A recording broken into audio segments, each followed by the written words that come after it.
Welcome everybody to another episode of Nourish Webinars. My name is Kinar Sachdev. I am the co-founder and CEO of Nourish. And today I am going to be in a conversation with Jaskaran Singh, who's recently joined us as the growth lead. Over to you, Jaskaran. Hi everyone. So I'm Jaskaran. I've joined Nourish as the growth lead. So I have about, just to give you a quick background, I have about 8+ years of experience in driving, growth and digital marketing for right from early stage companies to large corporations. Previously, I was working as part of the marketing team at Alibaba, and really excited to join you for this conversation, Kinner. Uh, so let's Fantastic. talk about sales funnels today. Awesome. So the reason for choosing sales funnel for today's topic, I think, let me just quickly talk about that, just Karan. And I think we've had this conversation several number of times within ourselves and with the other team members. I personally feel the entire essence of any digital product being able to sell lies in sales funnels. Your ability to manage, build, design, and then seamlessly kind of act on the sales funnel is what makes your product successful. Interestingly, it's not just digital products that sales funnels are used for. Whether you're selling a physical product or a webinar these days, or an online course, or even let's say you had an e-commerce store and you wanted to sell something, you'll have to design a fantastic sales funnel. The reason we wanted to do this episode and why we were so impressed with the idea of teaching sales funnels to all our audiences and creators is that every single content creator who's successful on Nourish platform, who's able to kind of crack a few lakhs of sales within the first few weeks or within a few months, has been able to build a fantastic sales funnel. So what I would like to talk more about, Jaskaran, is your experience. I would keep talking about what I have seen, and I know you've collected some great case studies from people on Nourish platform. So over to you. How would you like to introduce a sales funnel? Think Okay. the Okay. best Okay. way to So describe a sales yeah. funnel would be. Sure. So can you see the presentation on the screen? Is it visible? Is the slideshow visible on the screen? Hello? I think I've lost you there, Kiran. I think we had a bit of a lag there, but you can Yes, we start. had a Yeah. bit of a lag. I think I can hear you properly now. So can you see my screen here? I've just shared my screen. If you can just have a look at my screen, just let me know, and then I'll start talking about a few points that I Wait, wanted to I start. think it should be now. Just in a sec. Okay. Yeah. It is coming on the screen now. Okay, great. So before we get into, I think it is on the screen now. So just try and show the presentation. sure. So before we actually talk about the formal definition of what a sales funnel is exactly, I think a lot of Yes. entrepreneurs today, especially in the digital space, are looking to kind of build up their businesses. And I think that while there is a sales process that everyone has or everyone thinks of with the kind of objectives they have for their business. Uh, I feel a lot of entrepreneurs in the early stages, at least, are not really focused on building a real robust sales funnel, which I feel is very critical. It's sort of a Yeah. backbone Your for screen is. any. Okay, sorry, for any business to kind of is it audible now? Go ahead, just Karan. Your screen is Okay, on. okay, fair enough. So I was talking about how every organization needs to kind of have a very robust sales funnel in order to kind of achieve their business objectives effectively. So let's just talk about the basic definition from what we have here. So basically, it's a process which leads customers through purchasing products. It's basically a funnel which drives customers right from the stage of awareness to the point of action, or to the point where we can say the customer converts or makes a purchase. Also, from an organization's perspective, we can look at it as a process through which a company finds the right kind of customers it wants to convert, through its sales funnel.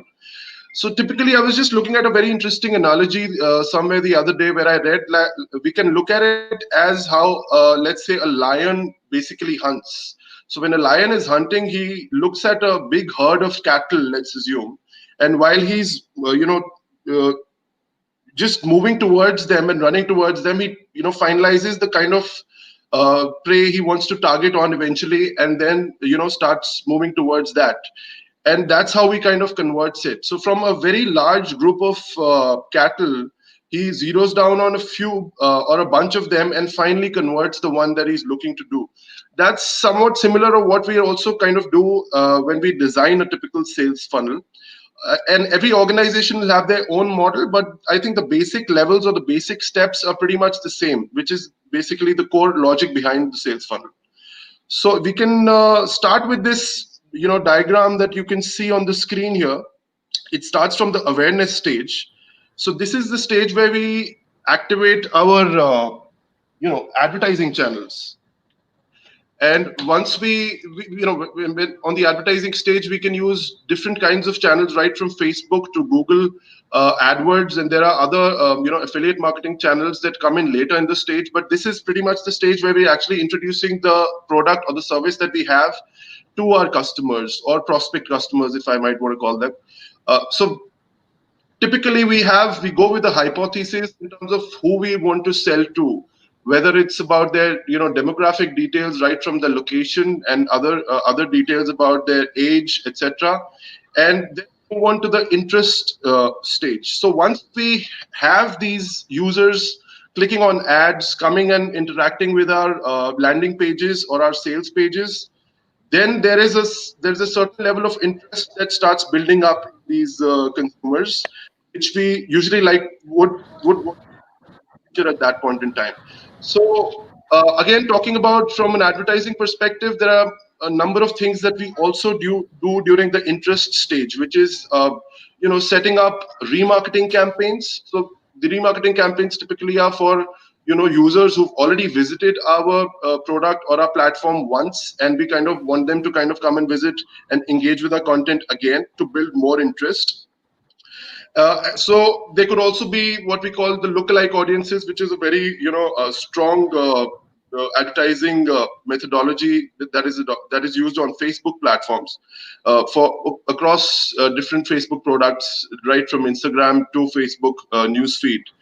And then, Jaskaran, yeah, before we go ahead, if you could show us an example of the funnel that maybe a website has built, and then we go into what all can be done. Because I think it's really helpful if we can show them a couple of real funnels running on the site, because I know there's a lot of theory around it, but if we could kind of get there and show examples and then jump back to this diagram, so maybe show the example first and then jump to the diagram and say that, okay, this is how this website is doing it and how generically it can be done. Sure. So this is, let's say, what a typical sales funnel would look like. So if you see, it starts from the advertising campaigns. So advertising campaigns are where we are actually building awareness for our product or the service that we're offering. So let's say we run an advertising campaign on Facebook with a certain, setting up certain interest-based audiences, and we could also call them traffic sources, right? I mean, the way to bring traffic to your page. What is a sales page is basically page where you're listing your product or service or whatever your offer is, so to say. And Facebook, as an example, has been shown in this diagram. Traffic sources can be multiple, right? I mean, when we were designing various funnels, Jaskaran, I know that you had looked at traffic sources ranging from Facebook. What other traffic sources are there? How can you bring people to the first page? So there are a number of traffic sources that we can basically use right from Facebook, which is a very effective traffic source, especially if you're looking to sell a SaaS service.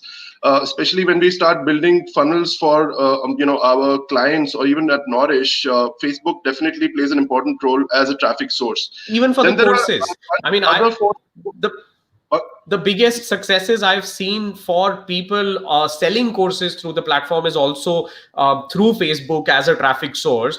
And let exactly. me also highlight here what we have seen in terms of the traffic source as Facebook is primarily most of the people are able to quickly get the sales up by getting the traffic through paid ads. It's all spent on advertisements. Now, there could be some traffic that you could drive through organic postings, your followers, some of the content that you post, and then on every content you're going to connect a action point as learn more, buy now, know more, and where people are going to land on your sales page. But the most effective traffic strategy has been paid advertisements, which is some people also call it a way to double your money in a few weeks to a few months, because you invest in ads and you can quickly sell a product that's actually doubling your money. And there are a lot of cases where we've been able to see that on the platform. So what's your take on how the traffic source connects to the landing page then, Jaskaran? What are the best practices there? Absolutely, Kinnard, you're absolutely right. Facebook definitely is a very important traffic source. And there are a bunch of other sources. It also depends on the kind of product or the service that we are actually selling, and where we are more likely to find the users that we want to target. Now, I'd say a platform like Google AdWords, which has a huge network of display ads which we can effectively use to drive traffic. That's also effective traffic source that we have. But I think at the awareness stage, I'd say Facebook plays a very important role, because purely because of the kind of ad experience that it offers to users. It's more immersive. So if we are looking to introduce a new product or a service where we need to kind of build some level of understanding of the product or the service at an awareness stage, I think Facebook really kind of does a great job there. And moving on, once we have brought, once we bring the users into our funnel, once they've started interacting with our platform, or let's say the landing page or the sales page, as you mentioned, then traffic sources like Google AdWords really come in effectively, especially when we talk about remarketing campaigns, because we've already created a top of mind in the consumer's head, where we've introduced the product through, let's say, a Facebook ad. Now we can retarget the same user wherever he is through channels such as YouTube, as well as the Google Display Network effectively. Search is again another important traffic source which we definitely cannot ignore, but I think it becomes more effective once we have a certain brand presence going, once we have a certain brand resonance in the market. So for any new service or product coming in, and as you said, paid advertising plays a very important role, because building up our abilities or capabilities to drive organic traffic takes a longer period of time. So it effectively, if we straight away want to start taking our product out there in the market, I think paid traffic sources are there, and I think Facebook really tops it there as far as paid traffic sources are concerned. And for certain businesses, I think LinkedIn marketing also kind of plays an effective role. What we've seen in most cases, I think for most startups or organizations, it's a very expensive source of driving traffic. Also because of how consumers behave on a platform like LinkedIn in India, particularly vis-a-vis, let's say, Facebook. In a market, let's say in the United States, for example, or North America, LinkedIn could possibly be a more effective channel than Facebook. So it really depends on a number of factors in terms of zeroing in on the right traffic source. But if you're starting off, I think Facebook is one platform that can really get you the first set of users or paid customers for your product or your service. So what I would now, I think, want to do is basically just give an overview of this funnel that you are showing here on the page. What is happening from, let's say, step 1 to step 2? It looks very interesting. And then we've got some questions from the users that we'll jump into. So if you could go on to the next stage now, what are these numbers in green that I see next to the sales page? So what are you trying to show here, and how does the flow work? So you've got traffic coming onto the sales page, where you're going to set up your ad copies. You're going to basically have the right copywriting done on the sales page. And again, then that's a separate topic that we should address some other time. We won't go too deep into copywriting for the sales page, but it's a key. What is happening in those two green channels where you have different percentages written? So what is happening there? So basically, this is a very basic sales funnel that we see in front of us. So I'll start with the top part, which is basically, driving. This is where we are driving the traffic, paid traffic, to our sales page. And we can see Facebook logo here, so we can assume that this is a Facebook, traffic that paid traffic that we are driving through Facebook ads. Once the user comes on the landing page, what you see here, 1 and 2, are examples of 2 products that we might have listed on this landing page. So just for the sake of explaining to the viewers in a better way, we just use a very simple example, to kind of get this concept clear. So once a person lands on a landing page, let's say we drive about 100 users on our landing page, we don't or the sales page where our product listings are there. We won't certainly expect all of those 100 users to purchase the product at that point in time. In fact, majority of them will drop out, or they might be interested, but they will not make the purchase in the first session itself, right? So we see nearly about a certain percentage of users going to, let's say, the order page. And majority of them, we can see 98% of them actually dropping out. Only 1% from product 1 and 1% from product 2 actually go to the order page. So typically, if we were to talk about a single product, let's say 2% of the users out of 100, 2 users go to the order page, and the remaining 98 users drop out. Now, this is let me take a pause here and highlight something to the viewers here. A lot of people get scared by this data. I speak to a lot of people, and they get scared that only about 2% actually go to the next stage or next step. It sounds scary, but let us also mention here that the numbers that you drive through the ads could be quite high.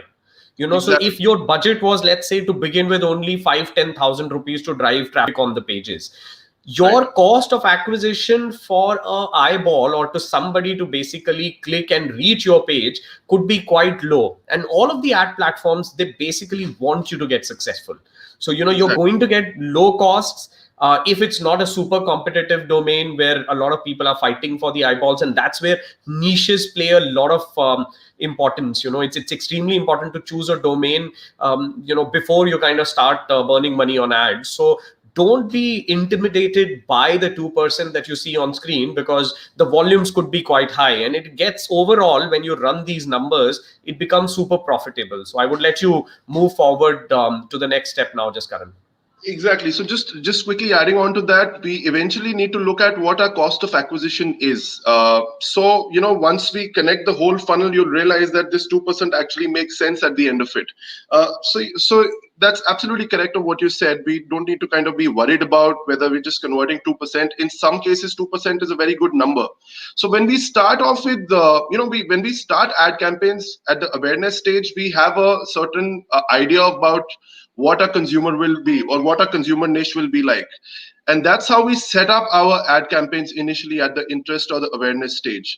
But once we start accumulating more and more data, then platforms like Facebook have some brilliant algorithms which start finding customers for us within the similar niche, and also with a similar behavior. So moving on to the funnel, now from this 98%, what we'll do is we'll put them into a retargeting bucket, right? This retargeting bucket could actually be activated on Facebook, or it could also function on Google AdWords effectively.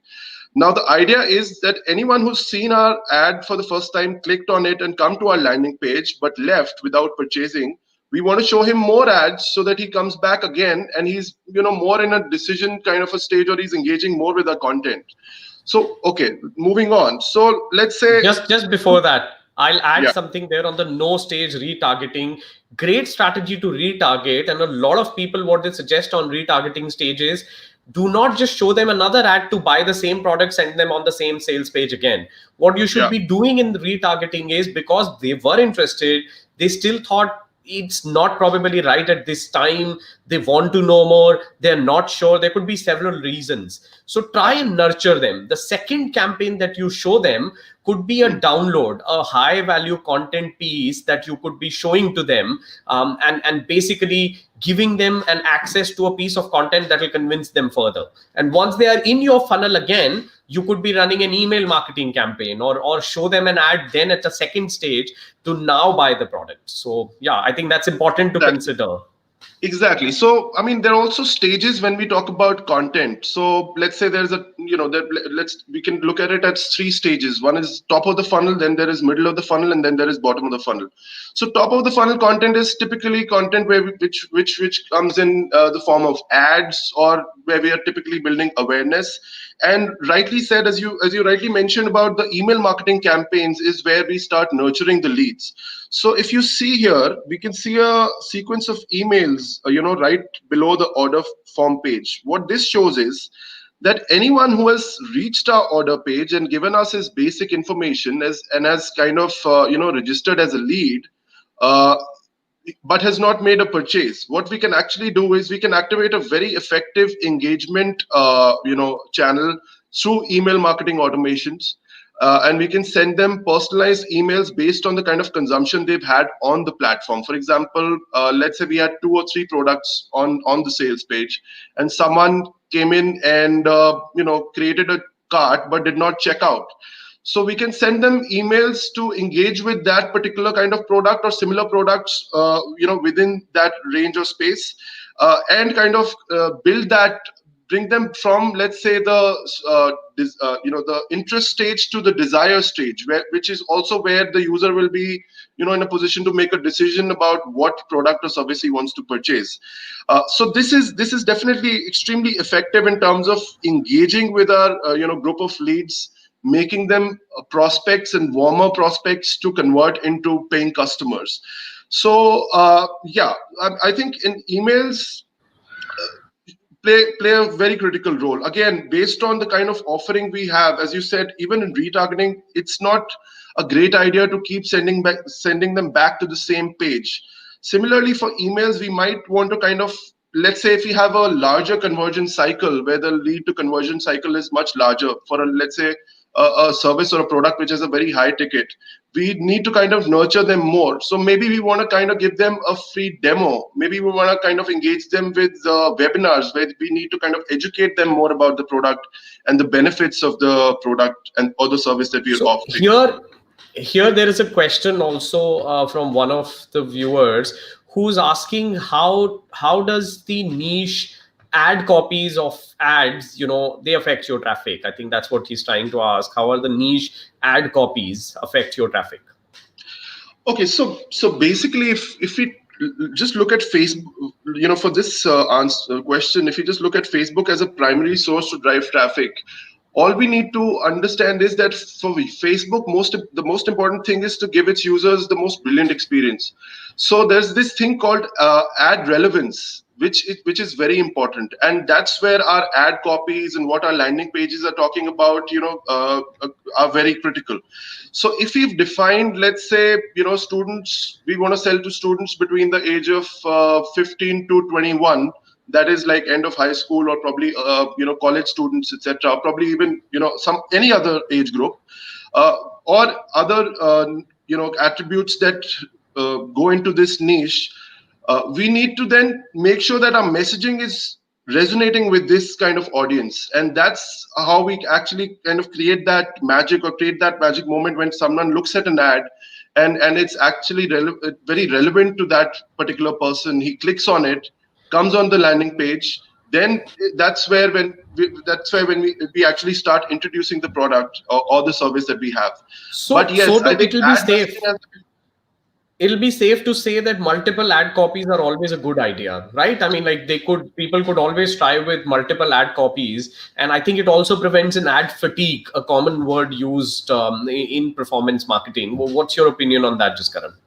Absolutely. I think multiple ad copies definitely are important, but I think messaging somewhere needs to be consistent, I'd say. So it's important for us to first kind of have what we call as the sales letter. Once we have a very well thought sales letter, that's where we start building our collaterals. That's basically, we can call it as a sales pitch that we're going to make to our customers or consumers. That's where we, basis this sales letter, we start making or structuring our communication on our landing pages or our sales pages. That's exactly what's going to go on the ads, also the ad copies. And there are multiple formats. So A/B testing typically helps us when we are, trying to kind of experiment between different formats, different ad experiences, different ways to communicate. But I think it's very important for us to first get our central messaging right, and then kind of have multiple ad formats or different tones of messaging to kind of take that message to our niche audience, which we've focused on. Sure, great, Jaskaran. So, if you could close the loop on what happens after somebody's kind of gone onto the order form page, they either go to a thank you page, or you get them onto the next screen where they get to buy, watch the product. If it's a course or a video or an ebook, they get the delivery of the product through Exactly. the platform. And I think one of the biggest advantages of using automation tools here is that you could suddenly reach out to thousands and thousands of people. One of the excellent results of building a great sales funnel that I've seen people being able to achieve is that they are quickly able to ramp up from just a few buyers of their content, courses, or products to a few thousand in under 4 to 5 weeks. And because there is heavy automation there at every stage, they are able to do that. So I know that for the purpose of today's session, we won't go beyond a certain time. Like, I think let's try and close in the next 5 to 7 minutes. But then we would come up with an extensive course on this. Where we would open it, play layer by layer, peel off every layer for you, and make you understand what are the exact strategies. What are the steps that you need to take. So, just Karan, if you could take the next step here and explain what happens after the order form page and after the email marketing has been placed. How do you close a sales funnel? Like, what is the end point, and how do you effectively get people there? So again, you're absolutely right when you say that it's a very effective way to reach out and to engage with customers at scale, and especially when we are talking about driving advertising and users to our platform at a very large scale, which kind of keeps consistently growing. We need to have a very strong automation system that kind of backs up the entire engagement process. So I think through our email automations, we can kind of highlight a number of important aspects about the product. We could also have, let's say, for certain services, we could have a freemium or a free trial, which we could offer to a user where we think he needs to kind of have some sense of how the product or the service is going to be beneficial to him, where he gets, let's say, a 15-day free trial, or let's say a 30-day free trial, or let's say he gets a basic version of the service with limited features, so he can kind of experience it and see how it's coming on and whether he's liking the service or not. So this typically bottom of the funnel content, where we which also through our email automations as well. We might want to kind of come up with a specific offer to the user to finally look for him, to kind of make him convert, basically. So we might have different variations of the sales page based on what we are actually offering to the user, and eventually driving him to convert on that page. We've got to understand that we cannot convert all the users that come into the funnel. Our objective, as I said in the beginning, is only to kind of identify the right set of users which we think are more likely to convert. And while we start with our hypothesis, as we grow on further, as the campaigns get more mature, I think then our job becomes much easier. So I'd like to mention another interesting point here.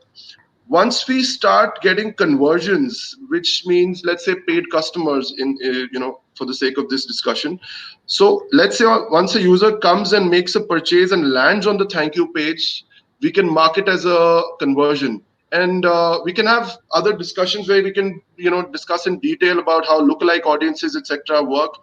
But as our conversion data keeps expanding, Facebook can then activate lookalike audiences for us, where we give him a set of let's say 1,000 2,000 converted customers, and then Facebook will do the job to kind of find similar personas for us. There's a similar concept called similar audiences in Google AdWords, which basically works on the same principle. So I think the first part of the journey when we actually start taking the product out in the market is where our ad spends will definitely be slightly on the higher side.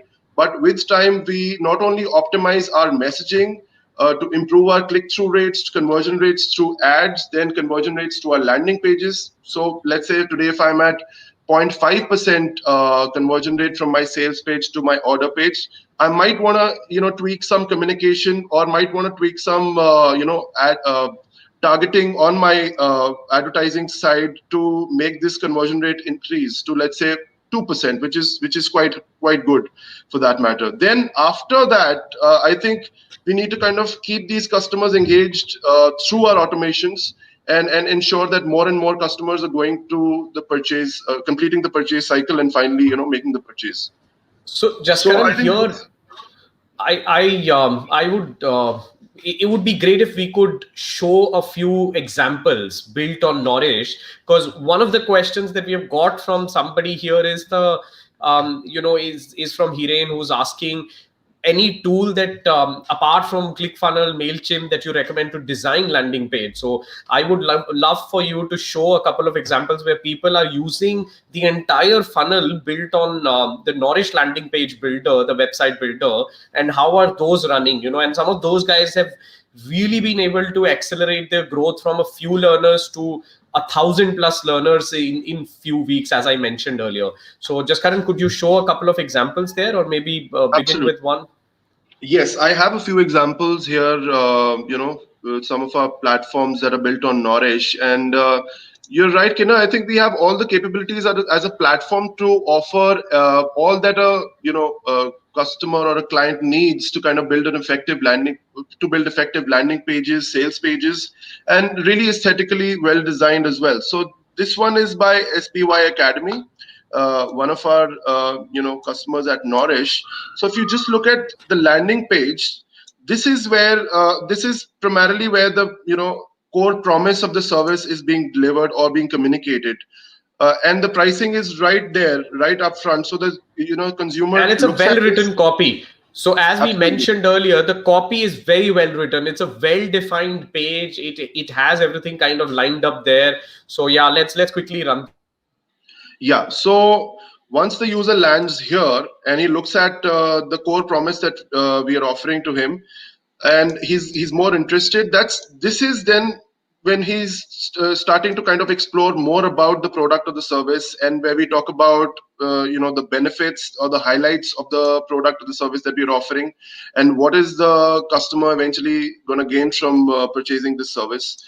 We could include other things such as testimonials, which are absolutely very effective. Social proof today is extremely important for customers to kind of make a decision. So this is actually where we are driving users from that stage of, let's say, interest towards that decision-making stage. Kind of, I think our landing page should be effective enough to make sure that most of the questions that are coming to a user's mind while he's exploring more about the service or the product are addressed right through the communication on the I landing page. have something to add there. On all of our templates on Nourish platform, when you build a landing page on Nourish, use a theme, all of the templates and themes have this kind of a structure laid down already. So you don't have Yeah. to even kind of go and start from scratch. All of those templates on a course page or an offering page or a sales page, they are going to show you that you should do a video, because video has very high visibility. People like to consume them. They all show you that you should include testimonials, details of your product. So even this page was built on a standard format that are most successful funnels built on. And we'll show you another example to kind of give you an idea of how the sales page, the funnel landing page is built. So maybe the Enrichment Academy page, I think that's another good page to maybe quickly showcase here, Okay. Jaskaran. I have Enrichment Academy open up here. Okay, so yeah. So very interesting, a very successful academy built using Nourish. The entire funnel runs on Nourish. The traffic source is primarily Facebook. Very responsive. They have a very active team and a great team of founders working behind it. Efforts are put in every day. So if you look at the landing page again, just Karan, if you could take them through the basic points, that will be great. Sure, quickly. So I think in most cases, the flow of a landing page would typically be more or less the same, where we start off with the core promise that we are. And the simpler the communication, it basically depends on the kind of audience we're reaching out to as well. But let's take example of Enrichment Academy. What it says is start your cooking journey today. So that's pretty much what a user needs to kind of know to kind of explore more about this page. It's pretty clear, it's pretty evident what the product is offering here. The price is visible right from the first instance as the user lands on this landing page. Then we talk about some benefits that the person will actually get, where we discuss the course structure, how is the course structured, what are the kind of components that the course will have, so we can see different components of this program here on this landing page specifically.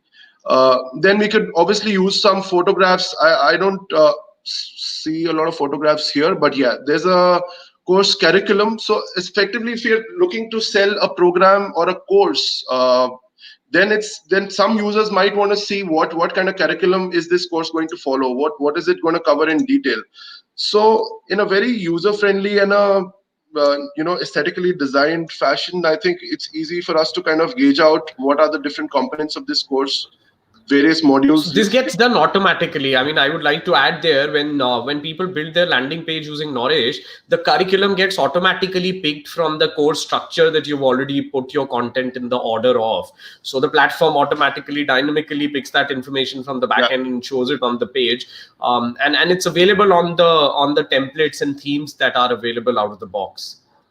Right. So then there could be some, Enrichment Academy also has a few demo videos to show to its users, first-time users who want to come and see the experience of these videos and what they can actually expect once they buy the full module.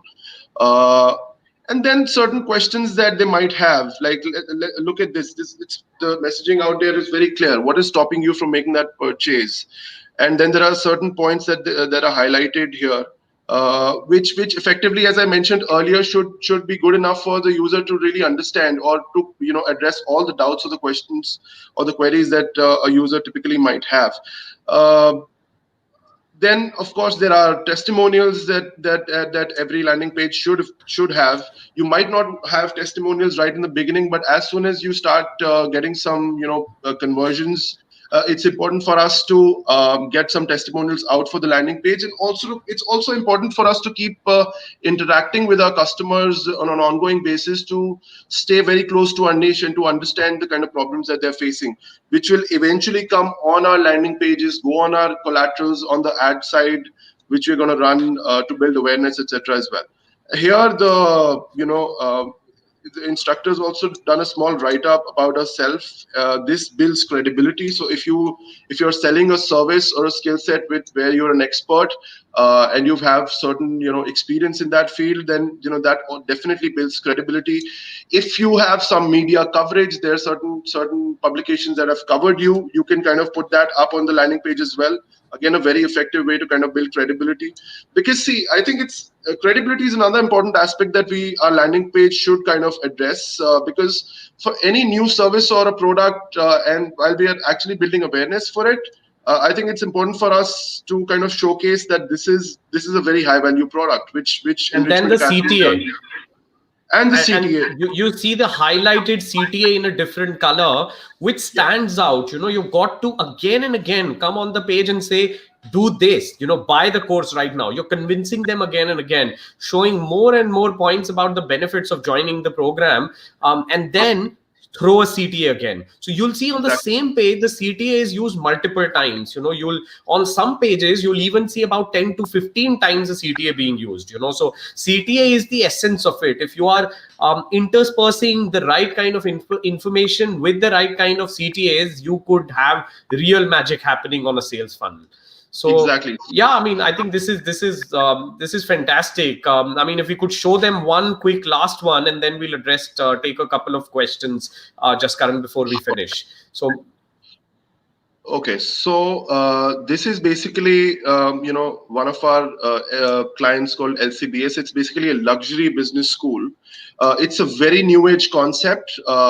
So if you look at this landing page now, the aesthetics and the design and the tone is very different from what we saw at Enrichment Academy. The color tones and other elements that we actually saw. This landing page, if anyone lands on this landing page, it has to kind of give you a feel of luxury. It has to kind of take you in that environment. So I think experience building is very critical based on the kind of service that we are actually selling. In this case, as we see, the experience is very different from what we saw in the Enrichment Academy landing page. And again, the elements are more or less the same. This is where our promise starts. This is the core promise that we are looking to kind of communicate to our users at the awareness stage. Then we are talking about a little bit of the background. This is very specific to this LCBS because it's a school, it's an educational institution. So it needs to kind of, give that sense. Then why are we looking at this program, right? What are the benefits of the program? Again, differently designed, but the core idea of putting this out is the same, to kind of give more information about the program and educate the users more about the service that we're offering here. Again, it's an extension of what we're talking about the benefits. Now, this is CTAs again, and so typically, I'd say it's a good practice to keep our call to actions very limited, because once we drive users to our landing page, we don't want the user to kind of, have multiple options to navigate through the site, etc. That's why most organizations or platforms will have a home page or a course page or a sales page separately, but a landing page would be separate while they are looking to kind of market or sell a particular course here. So, but this is fair, pretty fair as well. The user has the option to enroll. There's one call to action called enroll now. Then there is contact us and call. So we can either he can go straight away to enroll in this session, or he can request a call back. In any case, he becomes a lead where our marketing automation systems can then come over and start nurturing this lead to kind of make it migrate from, let's say, the awareness or the interest stage to the decision stage through our content. Then again, it's talking more about the program information. I think based on the service, that's if it's a service like this one where we are actually selling a program or a course or a degree, or let's say a certificate, then the level of information that the user would require to make that decision of purchase will be higher. However, in certain cases, the landing pages could be relatively shorter as compared to this one, based on what they're selling. So it all kind of boils down to that, and also the kind of audience that we are reaching out to. And it shows a how it works section, which is again very effective for a course like this. Again, this is where he's offering a coupon. So once the user has scrolled down from the top to this stage, we can safely assume that he's consumed a fair bit of information now, and this is where he might want to kind of be willing to explore the idea of purchasing this service. So if we have a coupon mentioned here, he might want to kind of take that decision.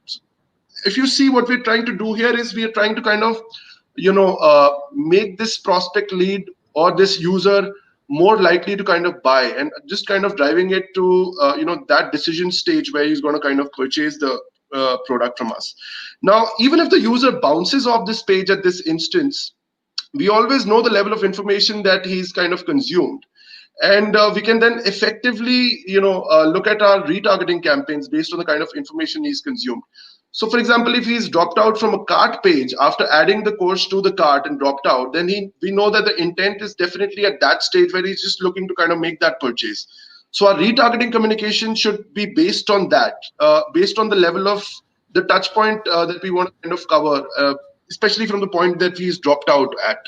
So Again, it's then we have testimonials. These are what students are talking about as far as the course is concerned.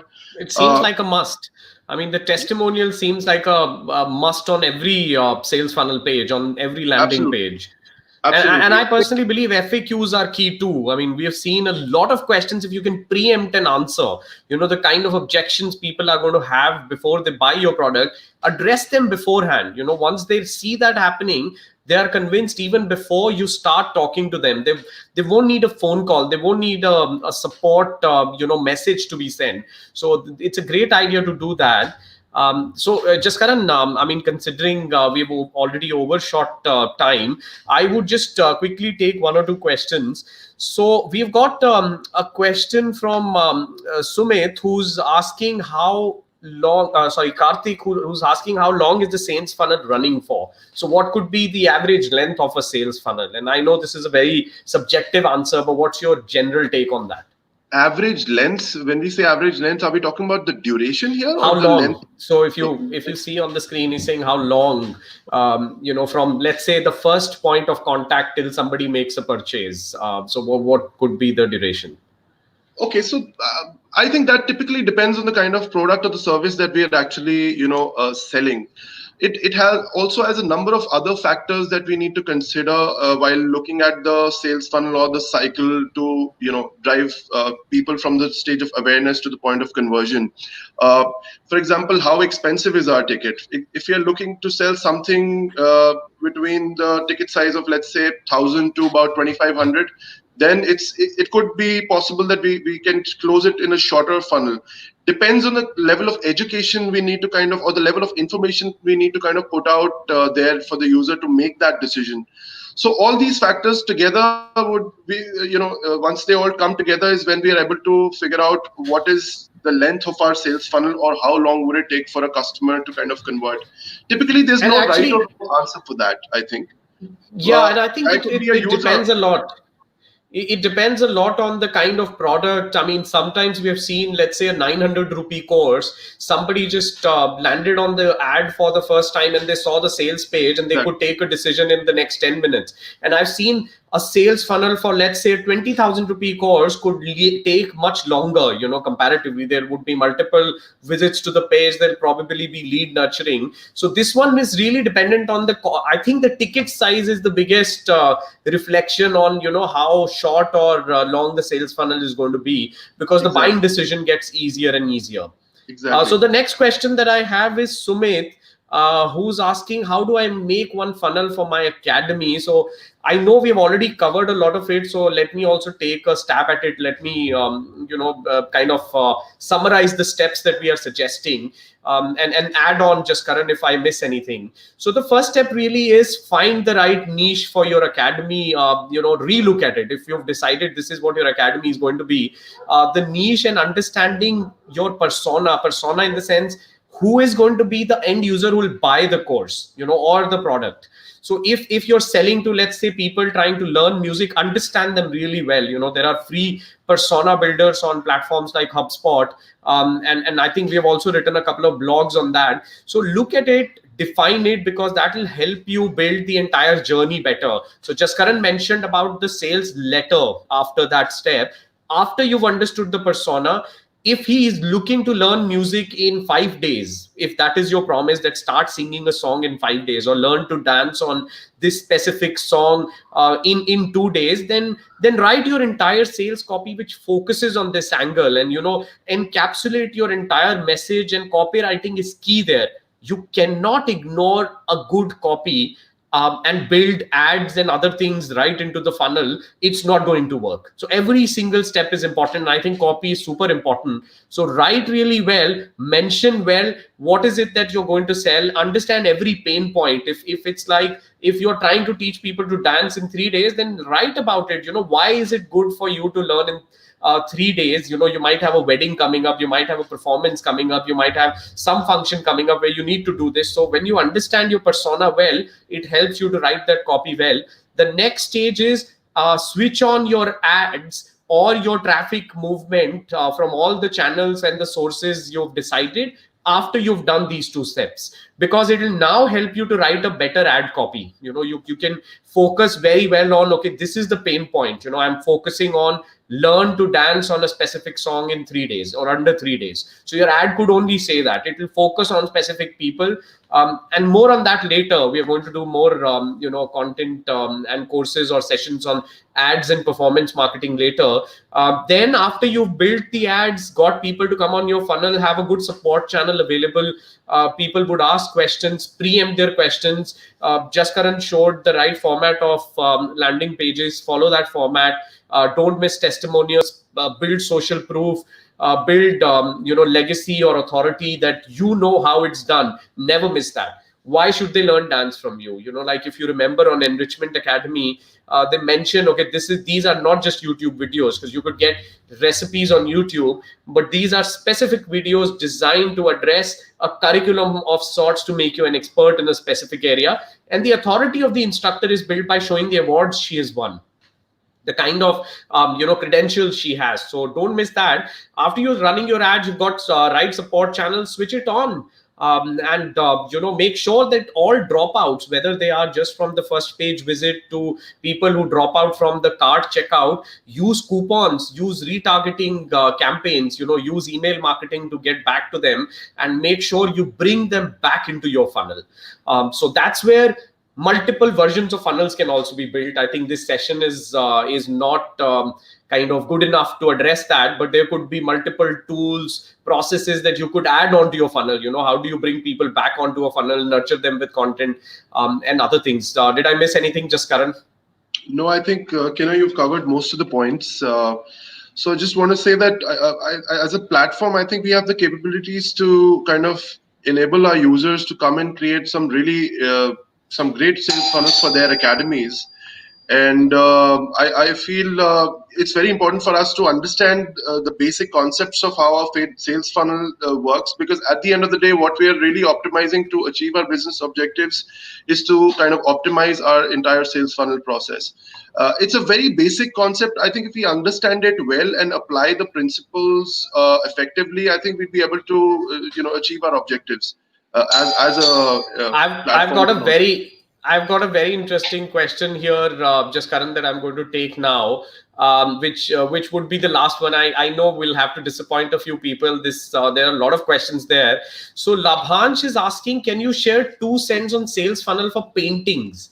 Very interesting question. I'll give my take, and I'll take a stab at it, Jaskaran. What do you think about it? So in my personal experience and analysis from various sales of products, services, all kinds of stuff on the internet, sales funnels can be built on every single product, service offering, paintings included. It's ultimately, paintings are sort of a product. Art is one of the best productized formats of culture that you could see, built by human civilization, not just today, for thousands of years. So I think if you were to follow the same steps, have your offering defined, have your niche defined, get the right traffic, write the right copy for it, showcase it well, because your copy for a painting is not just in words. You could write words to glorify the reason behind your painting or the thesis or the feeling, but I think you'll have to build a stunning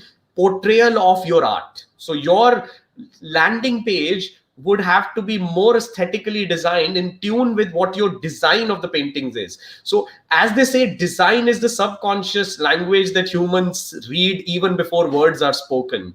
That's where your paintings will start to fly. Rest, everything will be the same. You'll have traffic sources, you'll identify people who appreciate art, who like certain type of things, and as I said, more on that later.